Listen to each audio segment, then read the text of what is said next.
So, welcome to episode 0, as we affectionately call it. This is our first episode. In the coming weeks, we're going to be focusing heavily on the astrology transits from each new moon and each full moon and the 2 weeks following them. But we thought we'd jump in with who we are, why we're doing this, and a little get to know us. So, let's start with episode 0. I'm Kimberly. Y'all want to say a quick hello and introduce yourselves? Hi, I'm Monika Anna. I'm Anne Sundell. And we are 3 professional astrologers living in 3 different countries with 3 different points of view, coming together to embrace the diversity about all things astrological. We thought it might be great to get to know us a little bit, so let's dive into some questions so people can know who we are. First one, how did you first come to astrology? What initially drew you there? What was it about astrology that excited you? Who wants to go first? I can start. So I really didn't like astrology. I thought it was too technical, too much mathematics, too much geometry involved, too many moving parts. I've always been that weird child who loved rituals and tarot cards and fairy tales, and the symbols spoke to me. But astrology, I never saw astrology as symbols. I always saw them more as a math. So it took me a while, but as you dive into all those other mysteries, and especially as you also work with tarot, the astrology is always there. And it was, for me, it was just getting in tune more with myself and with the universe, observing the moon, observing the specific day when I feel maybe a bit more emotional or maybe a bit more heightened, and then checking that the moon was in specific phase or the moon is in specific sign. And I have that resonance within me. And slowly, I was getting more and more interested, started reading some books. But really my professional training has not started until I moved to London and I heard about psychological astrology, because that's something that resonated with me really strongly. I love the tools of tarot or astrology that helps us understand us and understand the universe around us. I am not a huge fan of a fortune telling, although I do that, but I'm not a huge fan. I think there's so much more in those tools than just predicting the future. So when I first heard about psychological astrology and the CPA established by Liz Green, the Center for Psychological Astrology, I thought that was exactly something for me. And I started my training. At the same time, I actually trained in Jungian psychoanalyst foundation course, and I actually train in mindfulness as well, all within the same year, because why not? And that was my first real adventure when I took astrology seriously. It's always been there on periphery. I always had friends interested in it. And like I said, just getting in tune with the cycles and being more observant of my own body, of how I react, how every 8 years Venus triggers something, how every 12 years I can see the same themes coming up, with Jupiterian themes coming up. That really got me interested. And I started looking at astrology from the point of view of archetypes, of those living energies that actually manifest in our lives. And that was for me a huge breakthrough. I'm sure we'll be talking about our background in astrology later, but that was the breakthrough for me. Awesome. Anne, what about you? How did you get into all this? I think it was something I was interested in since I was a child. I mean, it was also something that was maybe a bit of forbidden in my family or in my surroundings. So I was really interested in that as a Scorpio, of course. And in 1996, I took the first astrological course. And after that, the teacher of the course became my mentor or my guide in astrology, until I also found MISPA, the School of Psychological Astrology, and where I joined and met Monika there. And after that, I maybe started to play with the thought that you can actually work as an astrologer, or you can do astrology for a living. So I think that those two, the first course and then self-studies and then MISPA, was the things that made me become an astrologer today. Love hearing how people find their way to astrology because it's often not a direct path. For me, it was a pretty direct path, though. I was very fortunate. My grandmother was an astrologer. So I think I was a preteen, young child, preteen, somewhere in that range when she discovered astrology. She'd always had an interest and started taking some classes, became an astrologer, was part of a group that founded for folks who live up in Rhode Island, Massachusetts area. You may have heard back in the day, back in the 70s and the 80s, there was a group called Ceres. She was one of the founding members there. And so I would spend my summers with her and my family there. And it was amazing to hear her teach classes, to hear this language. I was fascinated with mythology, especially Roman Greek mythology at the time. So it all just in my brain kind of fused together. She wouldn't actually teach me astrology because I was too young and it was too serious. And I got this sense that it required a lot of discipline. And I thought, well, she's a great astrologer and I can get my readings every year from her. I don't need to learn it. So I never thought I would be an astrologer. I just had a passion for it. And similar to what Monika was sharing, I used it a lot. I am a pagan witch, so I would use astrology in the timing of when I would do rituals or go outside and sing to the sun and do things with the planets. So I felt like I had this living symbiotic relationship with planets from an astrological point of view, but I was kind of picking and choosing what I was going to learn. So it wasn't until I was an adult that I got really serious and started learning it more. I really like that we have different approach or different roads that took us to where we are today.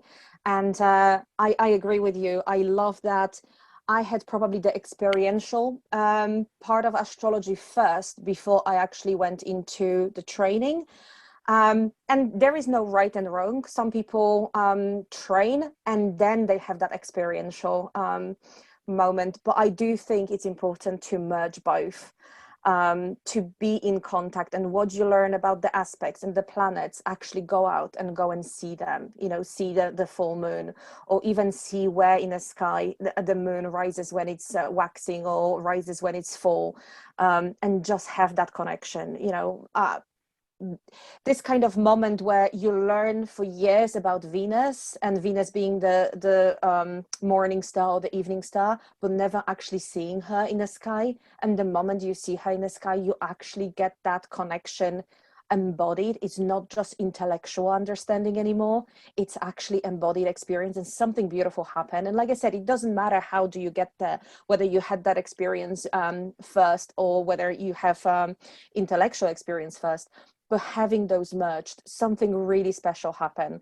I remember I used to be in scouts back in Poland, where I'm from, and we would go to the mountainside for camps, for like 3 weeks camp in the mountains in the middle of the forest. And there was always someone looking after the camp. And every time it was my turn, I would literally lay there on the floor, on the grass, looking at the sky at night. And that connection, when there is no lights from the city, that connection is amazing. Something really happened when you connect to the universe so much. And I think this is what it's important to me. Same thing with the fairy tales, same things with mythology. When you really embody those energies, you begin to understand them on much deeper level than just psychological, just intellectual. So. Oh, that's so beautifully put. Absolutely. It is more than just, as you said earlier, it's more than just prediction for me. It is a living, and we are the living embodiment of all these cycles and all these energies. That's what makes astrology so magical, so meaningful, so beautiful for me. Yeah. And to really learn astrology, to use it in your own life, to check your transits, your family, your friends. I mean, to get it down on a root level, then you will understand it in a totally different way than whatever you learn through just reading. Yes. So I guess that brings us to our next question, which is how have you learned? Where have you trained? What is your approach to astrology? And I want to start off with, how would you affectionately describe yourself as an astrologer? I'm going to jump in and say, recently I had friends, I did a podcast with some friends, and they referred to me as the feminist pagan astrologer. And at first I was a little put off, but then I thought about it, went, yeah, that kind of makes sense. That is who I am. Yes. But I want to hear about y'all. What is your approach, and how did you come to this perspective on astrology? And do you want to go first? Well, I mean, if you Google me, you will come to the word karma very fast. And I'm described as karmic astrologer in many places. And this is also because my first mentor teacher was karmic astrologer. And that's the approach I started with. And 20 years ago, 2001, I went to my first reincarnation therapy, where I also went through looking at previous lifetimes. So this has been like a theme that's been very important for my astrological development. But also I'm into psychology, and I have also an education in that field. So I guess I'm kind of combining the karmic and psychological fields in a way. So that's I don't know how to put that, but it's both. Karmic astrology sounds good. I like that. Karmic astrology sounds good. It is who you are. You do look at the chart from that perspective, which is so interesting to all of us. So with me, like I said earlier, my background is in psychological astrology. So I studied with CPA in London, and later with MISPA, which is Mercury International School of Psychological Astrology. That's a mouthful, but it's a great school. From there, I actually explored evolutionary astrology as taught by Mark Jones.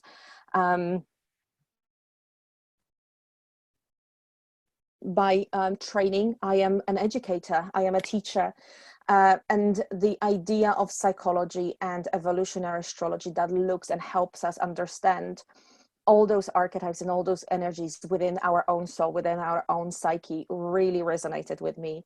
But I think recently I got to understand that if I were to call myself, I wouldn't call myself a psychological astrologer or evolutionary astrologer. I would probably call myself a no bullshit astrologer. And I remember chatting to, it came out from a chat with a friend. We were discussing our approach to client, and her approach is completely different. And she said to me, well, who does for the stuff that hurt? Who goes for the dark stuff, for the shadow stuff in the very first consultation? And I said to her, well, I do. My Scorpio rising is going straight there. If someone comes to me, it means that they're searching, it means that they're looking for an answers, and it means that they're serious. So yes, as much as I will, touch on the nice stuff, on the beautiful stuff in your chart, because ultimately my goal is to empower you. The first thing that I will do, we will go dive deep into the things that might be uncomfortable, into the things that might be painful, because the way I see it, there is enough of the distractions in your life, so you need someone who will say it to you straight, and there's element of warmth, there's element of compassion, but there's element of, okay, this session is real, this is as real as it gets, this is that kind of scorpionic, we'll cut through to the chase, we'll go straight to the problem so we can transform this. There will be no kind of there will be not too much fluff, or the woo bit, or still will be some, but I think with me it's very much, it is, you get what you need, like a medication, you get what you need, I think that's probably the description that I would say. I don't want to scare anyone now, because I feel like, oh my god, it will be like, I'm not going to see her, I'm not going to have a session with her. No, I think I just see this time that we have with a client is so precious, and someone has that hour or hour and a half. I don't want to talk for 45 minutes or for 60 minutes about things that just make you feel better. I want to go to the core of your issues so we can address it in a session, and you can take something practical from our session to take into your life and actually start implementing change in whatever form that looks. So yeah, I think no bullshit astrology is very much what I would call myself. I would agree. Totally. I think that fits you perfectly. And I think that's one of the reasons I enjoy our conversations about astrology so much, because each of you are helping people find transformation in different ways, but still getting there. I'm really liking calling myself a feminist pagan astrologer, mainly because it makes people go, "What is that?" and ask the question. My Gemini rising loves the fact of not being easily labeled. My training, my path, my experience in astrology, well, that one has wandered a bit. I've had a lot of experiences. My first teacher, I always say, is my grandmother, because even though she wasn't teaching me astrology per se, I was getting 2 readings a year from her. And she instilled in me the appreciation for the value of astrology and how it can help us to understand ourselves, how it can help guide us in self-discovery. And I think that has stayed with me. My first professional teacher was here in San Antonio. I studied with somebody locally for, I don't know, 5 years or so. He was a humanist, or is a humanistic astrologer. And so psychology played a big part. A lot of Dan Rudyard, a lot of that information was really key to the development and the appreciation. And then later I started attending conferences on a semi-regular basis and got exposed to all these different types and really fell in love with Hellenistic astrology. So now I kind of do a fusion. I'm not sure that everyone appreciates that, but I do, between some of the Hellenistic approaches and some of the modern approaches. I feel that being a feminist pagan astrologer means let's figure out how we've been conditioned, because whether my client is a man, a woman, or non-binary, we live in a patriarchal society here in the West. And that patriarchal society, I believe, has conditioned us with expectations of how we're supposed to be. Our families have conditioned us, our schools have conditioned us. And it seems like most of the readings that I have with clients, and a lot of the work I do even with students in astrology, we wind up having conversations about, how do I accept all of me? How do I embrace my authentic self? How do I bring those parts I've been taught or I have told myself are not valued or not right or not correct? How do I bring that forward? How do I have this sense of wholeness? And so, yeah, that's kind of, I think, where most of my focus and leanings tend towards now. That is the beauty of astrology, isn't it? Addressing so much more than just how will I meet my husband, which again, it might be a really important question, but there's so much more there than just a divination, just predicting what will happen in 3 months or 6 months. It really opens our eyes to conversations about the world and the meaning. Yeah, I love that. Yeah. I love the fact that the 3 of us too all seem to have a bit of a focus, no matter what we're talking about, whether we're talking about our clients or whether we're talking about, world events. There always seems to be a common thread the 3 of us have around natal charts. And so I don't know that I would classify any of us as that's all we do. Obviously we do a lot more, but it seems like that tends to be at the core of so much. And I think that's one of the reasons that I was drawn to conversations with you initially, but really before that, we had some interesting events that triggered our meeting. So how about sharing with people, you 2 met before I got to meet both of you. So how about sharing some information about how you first met and what you remember about that first coming together? Well, that will be revealing for 2 Scorpio risings. Yeah, we have to do some censoring, I think. I know, we might have to edit this bit later. So me and Anne, we actually met in MISPA. We met online school, and even though it's an online school, there is this moment of bonding with people there, and we've bonded, and we met first in person at Astrological Association conference here in UK. Anne flew in from Finland, and we met, and there was a lot of spirit involved in this meeting. But that was the first time we actually met in person. So it was interesting dynamic to be bonded with someone and consider someone a friend, and a close friend, and then not meet them for like 2 years until that conference. So that was really interesting. And then we've stayed in contact ever since we graduated, or we left the school. We've stayed in contact. Yeah, and it was, I mean, when I went to MISPA, there was a scholarship that I and another pupil got, and through that I took my first astrological conference, which was also something very big for me because I never attended something like that before, and in UK, and then we met, so it was very, very intense and special.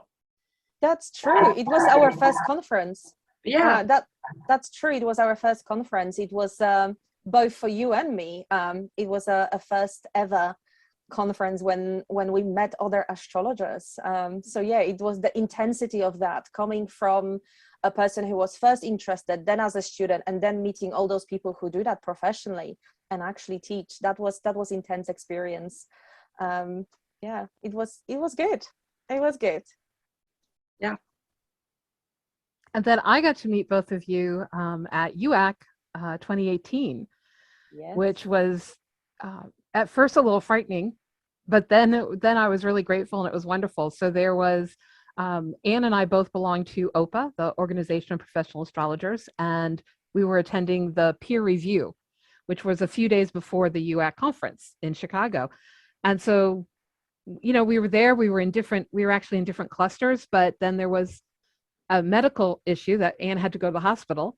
And I remember I don't know what it was, but like, I turned into this like bear mother, I'm going with you. I remember telling one of the instructors who said, well, I'll go with her to the hospital. I'm like, no, you're a man, you're not going, I'm going. And I couldn't figure out why I had this really instinctive, protective urge, but it was there and I wasn't going to fight it. So we bonded at the hospital, as I recall. The next day after you were back, I think it was the next day. I don't think you were there long. The next day you were back, I remember getting a text saying, meet me at the bar. And I had met Monika in passing in the midst of all the who's picking who up, but we hadn't really talked, but we sat at the bar, had drinks. And as I recall, the no bullshit astrologer was talking to me about the shadow of my Pluto, and the karmic astrologer was like, look at all the synchronicity between our charts with our asteroid series and our nodes. And we realized, wow, there's something bonding here. And before we knew it, Monika had created a Facebook Messenger chat group for us, the AstroChat, and the name stuck, and here we are, still talking years later, making it a regular occurrence. I'm so grateful. That was very Uranian moment. That was the moment Uranus moved into Taurus, when we met as well at that conference. So it was a very bizarre meeting. You spent a night with Anne in a hospital, and then you went back, and I actually went in the morning to pick her up to make sure that she can get to the hotel okay. And the next thing I know, we just left the hospital 2 hours ago, and we're sitting at the hotel bar drinking beverage. Again, there was a lot of spirits involved in our initial meetings. The spirit moved us. and a lot of astrologers in this conference, a lot of known astrologers and a lot of people. Yeah, for people who aren't familiar with UAC, the United Astrological Conference, is that the acronym? Yes. I get that right? So that happens every 4 to 6 years, depending on, you know, what's happening in the world and planning. And it is amazing. It is an amazing opportunity to just meet so many astrologers, so many different points of view, really, really come together. And I just remember being like, my whole body was buzzing from the mental stimulation, the conversations, I had some fangirl moments of, you know, I got my picture taken with Demetra George. I was like, but just that whole excitement of being with people who share your passion, your language, your lingo. You don't have to translate everything. It was amazing. And I think we stayed up several nights, very late, drinking, talking astrology, comparing information, talking a lot about Pluto, as I recall. Of course, not a surprise with 2 Scorpio rising women. It was great. It was. The conferences are a great place to meet like-minded people. And for people who think that you might not have that connection, I mean, we are based in 3 different countries. I don't think we've mentioned that yet, but I am originally from Poland, but based in United Kingdom. Kimberly, obviously you are in US. And I'm originally from Rhode Island, and I now live in Texas, which is a big jump over here. It is. And Anne, you live in Finland as well. Yeah. And since that conference, I mean, we had 5 days together in 2018. And since that conference, we've been constantly in touch. So this is kind of leading us probably to the next question, which I'm going to answer, is how this podcast came about. What happened is we bonded at that conference. We realized that there is a lot that is familiar to us. We have incredible synastry within our charts as well, but even on personal level, we really resonate with how we do astrology, how we approach clients, what we want for our astrology practice going forward. So that was really really important for us. That's what got us bonded, and we really appreciate it as well that we are so different, that we are from different cultures, that we're bringing different viewpoints, not just from a different training that we just shared with you, but also from a different life experience, from a different cultural or religious background that we all have, and all that is infusing in a way our astrology. So what we did after I established that AstroChat, I think it was Messenger group, we stayed in touch and we decided that it would be lovely to have that peer-to-peer group running more frequently.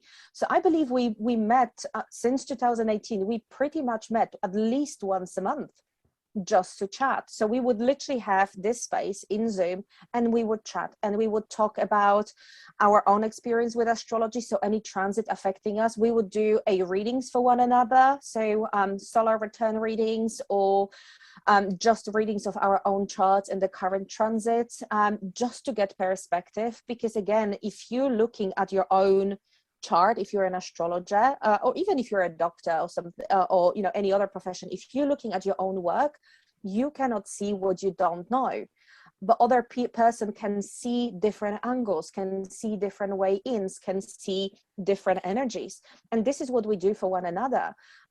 We learn from one another, we challenge one another as well, which is so great. And it doesn't happen often, and it doesn't happen in many groups, especially in our Western society that is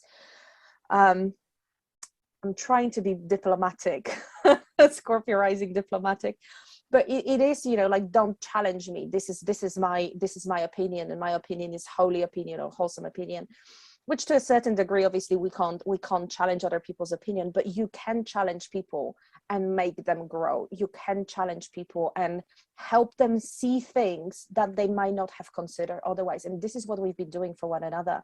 We would bring case studies. So if we had a difficult client, we would have a meeting and view client's chart. And, one of us would say, hey, this is what I see. This is how I would like to go with that client. What do you guys see that I don't see? So again, our clients benefited from another insight, potentially. And we decided that actually we talk so much about astrology, then why not? Why shouldn't we record that?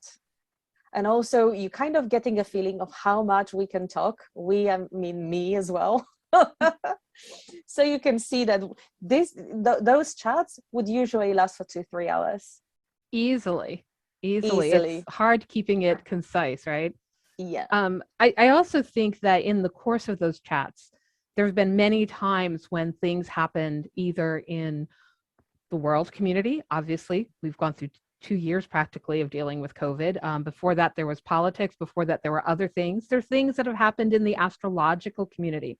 And all of us have the people that we follow, the podcasts we follow. And in many of our discussions, I recall what stood out for me was either there already exist podcasts that are giving you the large cycles, that are giving you the year overview or the season quarter overview. There aren't as many podcasts out there that are saying what's happening right here, right now. So our format is 2-week. It's going to be from new moon to full moon, from full moon to new moon, sorry. So what's going on during these 2 weeks right here, right now? I think that's practical, useful. It appeals to people who know astrology as well as those who maybe are just beginning to become familiar with astrology. The other thing that I love is that we are different. We come from different backgrounds, different training, different countries, different points of view. And what I've noticed is within the astrological world, it's mentioned a lot that we tend to be a little insular, right? You know, if you're working at home and you're working with your clients, there's not always a lot of interaction discourse outside of conferences or peer groups. Having our own peer group, I get challenged about my point of view and why is that the way it is? Not that it's holier than thou. I am prevented through the discourse we have from getting on a soapbox. I'm actually doing critical thinking about why is this my point of view and do I hold with it or do I want to change it? And what I've noticed is often in the astrology world, even at conferences, all the psychology astrologers are together, all the Hellenistic astrologers are together, all the, you know, shamanic astrologers are together, come up with the different we have so many subgroups now. And of course you want to be with people who share your passion, but the same thing happens where we start to reflect. We start to hear, what is it called, Monika, when you have that echo chamber? Is it echo chamber? Yeah. Yeah, right. Everyone's kind of spewing back the same point of view. How exciting it is to really appreciate and respect and honor diversity and hear different points of view and decide where that sits. For me, that was the thing I thought was so unique about us coming together and doing our astrology podcast. Yeah, astrology is a lonely profession in a way.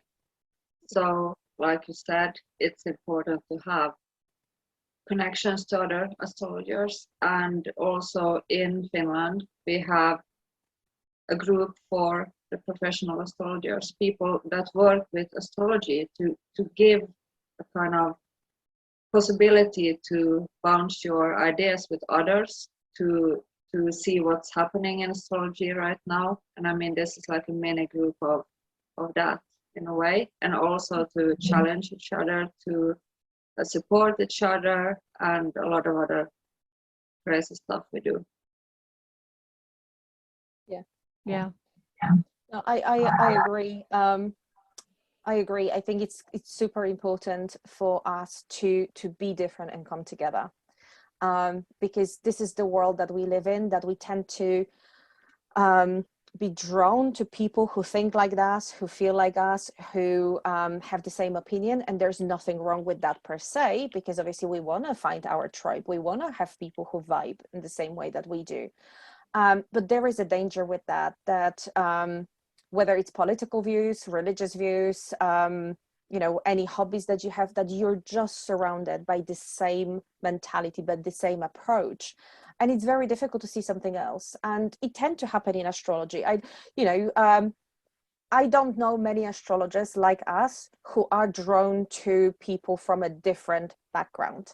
I know people myself who are astrologers, but they're, like you say, they're drawn to the same group that they trained with, or the same group that they resonate with, because it's easier, because it's, you know, you share the same values, you talk about the same things, you use the same jargon, and you use the same techniques, which again, it's great because you can learn from one another. What I appreciated about us is that we share and learn from one another and from each other's techniques, and we offer something different. So I think that's where the idea for the podcast and sharing this with the world was. It's just, we have something to say, we talk a lot, and we just wanted to see if someone is interested in that kind of approach, and hopefully you guys will like it. Yes. And before we sign off, what's coming up? What is it that you're currently working on or excited about bringing forward in 2022? Anne, I know you currently have some hot things on the plate right now, so why don't you go first?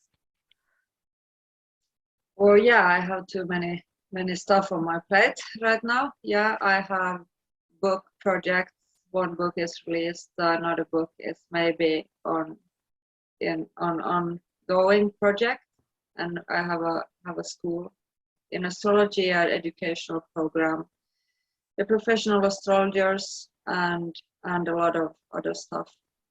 And what is the name of your book? It's Finnish. Its name is Karma Astrologian avaimet. The key is to Karmic Astrology. So it tells about some techniques that have been used in Europe, but not so much outside those countries. So it's a bit different approach to the Karmic techniques. I cannot wait for this to be translated into English. And I cannot wait for you to be presenting some lectures on the material at future conferences. Same. We will see. You also, as I recall, are a very proficient writer for OPA. Of course, OPA magazine's only for members of OPA, but I really kind of highly encourage anyone who's listening to us to go check them out.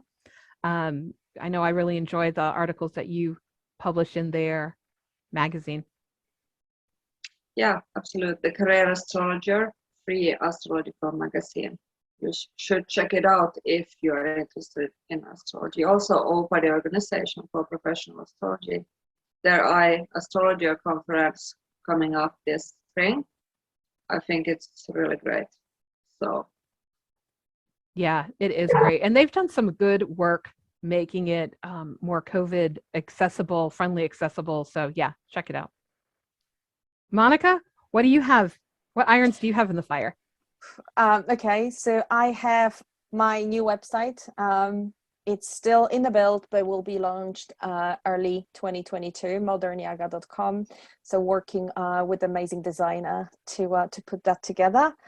And I am completing a lovely journal project, Astro Journal project, that will be launched in late summer 2022.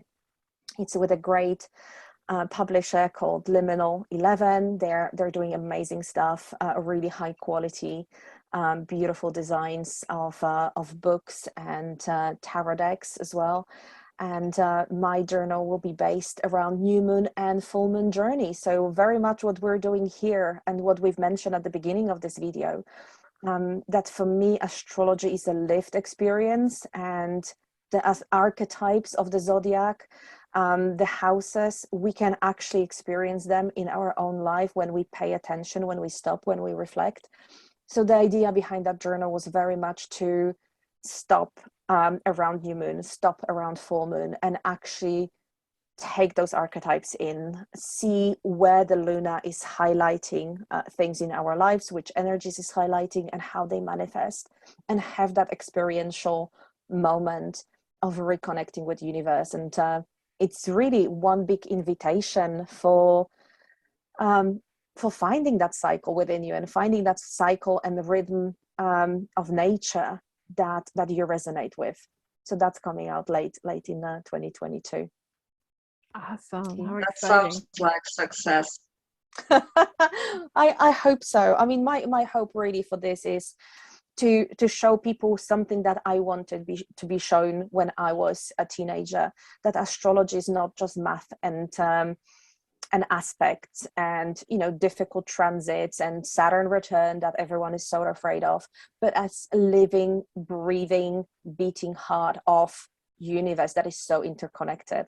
And, you know, when we start with the small steps, paying attention, really paying that mindful attention to the things around us, we start getting more and more in tune and resonate with that a bit more. So that is my hope. And I hope that it will be a fun journey as well with that journal. Absolutely. So, I am so looking forward to that coming out and being released. I am too. Yeah. I am too. That's my baby. So Kim, what do you have? So this for me is a year about technology and a year of integration. As you two both know, for a long time, my concept of being feminist and being kind of woo-woo pagan was kept to the side of, and then there was astrology, and, you know, never the twain shall meet. And over the last 2 years, there's been this huge bringing it together, integrating This is who I am. This is my approach and how I work with astrology. So why not bring that forward to students and clients? So the first thing happening in hopefully the early part of 2022 should be the launch of a new website, astrologywithkimberly.com. So keep an eye for when that comes out. And through that, I have been taking some of my beginning astrology classes and working on making them online available now as purchase classes.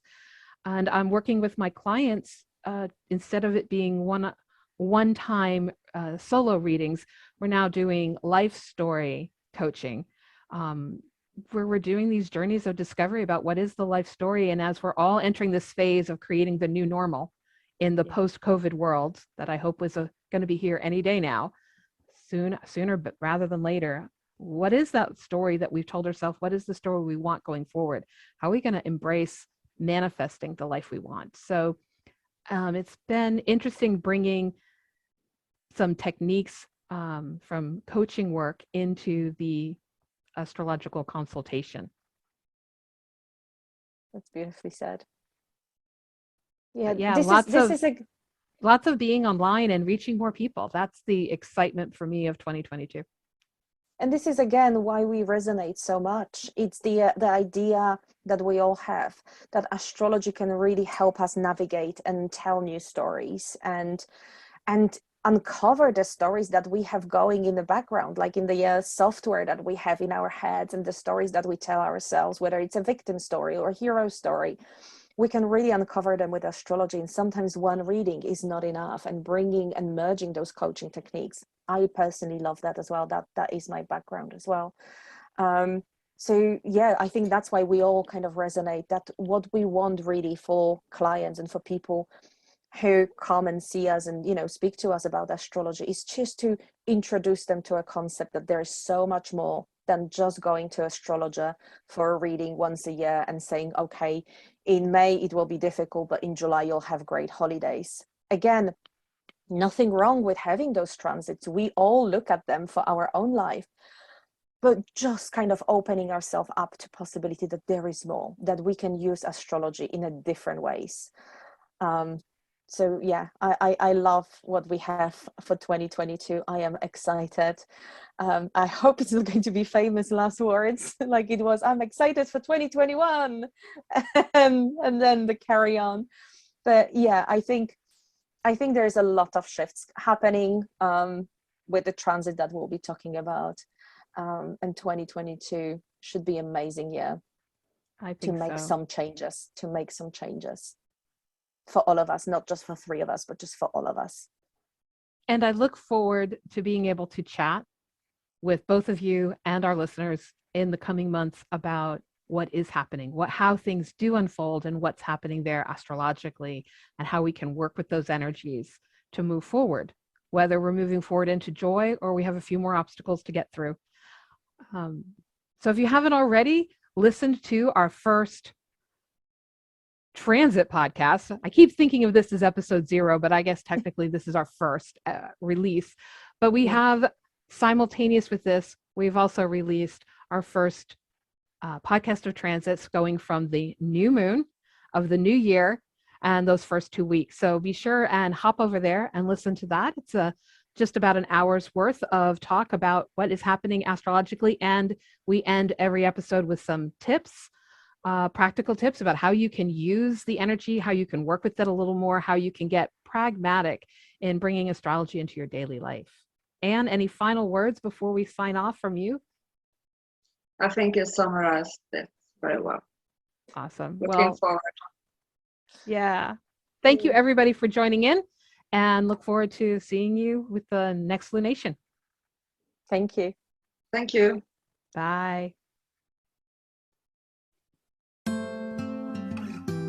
Thank you for joining us in this week's AstroChat. We hope that you enjoyed the discussion and would love to hear about anything that resonated with you. Keep the conversation going by posting shareable content on our Instagram, Facebook, or YouTube pages. You can also email us at astrochatpodcast@gmail.com. AstroChat is uploaded every 2 weeks on the Saturday before each new and full moon. Look for us on your favorite podcast platform as well as on YouTube. You can support AstroChat and receive exclusive content by donating on our Patreon page. We look forward to chatting with you all again at the next lunation of the moon.